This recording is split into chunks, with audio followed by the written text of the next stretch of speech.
2 weeks ago, we started a new series here on Flashback Friday. Back in 1999, a group of Quad City residents traveled to Russia with Child Life International to volunteer with Russian orphans. Our former News 8 colleague, Jacqueline Getty, traveled with them to document the journey. And so far, we have been to 2 different cities in Russia with her stories. That's right, and this week, Jacqueline introduces us to a Quad City grandmother who used her storytelling to connect with the kids she actually met. Yeah, you'll get to see some of that storytelling, all part of Flashback Friday, only on The Current on News 8. Marina. This is Marina. Bright-eyed Marina is 6 years old. Right now she lives at a temporary orphanage in her hometown of Oryol, Russia. Her mother simply can't afford to keep her.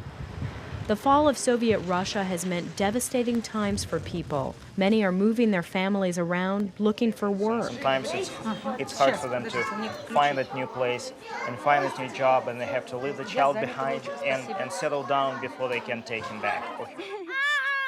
Marina is one child among hundreds of thousands in Russia classified as without parental care, now living her childhood surrounded by strangers, her future in limbo. Over 70% of all the children who are placed here eventually go back to the families. But that means 30% don't. Abandoned because of poverty, birth defects, or alcoholism in their family, the kids will leave this temporary shelter or safe haven to become wards of the state.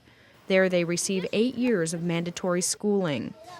But with no real education or job skills, they'll likely wind up on the streets, prostitutes and drug addicts, or in prison, even just for stealing food. And when you talk to them about what's going to happen to the kids, the children are told they have to be stoic about it. They know that their parents are alcoholics and that they're their mom and dad, and that's it. I mean, other people just don't get them. This is why Karen Paytash flew 5,000 miles to Russia with Child Life International, a Davenport-based charity group. She's from East Moline, a sweet lady with a gift for storytelling. Karen and fellow volunteer Terry Gleese of Davenport are assigned to help out at a site about 6 hours outside of Moscow. At first glance, even into a temporary orphanage, visitors are given a show. Songs and dances for the guests, with the girls dressed up in bows. But the poverty and even neglect are very real, and it doesn't take long to find the need.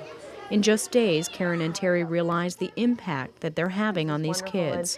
Today, if they couldn't stand beside me, they cried. You know, like, you only have 2 hands, and this is the time I wish I had 8. These kids are just thrilled with the simplest things. Just holding your hand,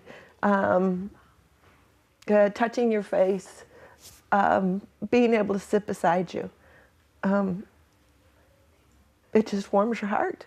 Seeing the conditions the children live in is difficult for Karen and for Terry, especially considering that this is one of the best places the kids could hope to be. They were dressed really bad.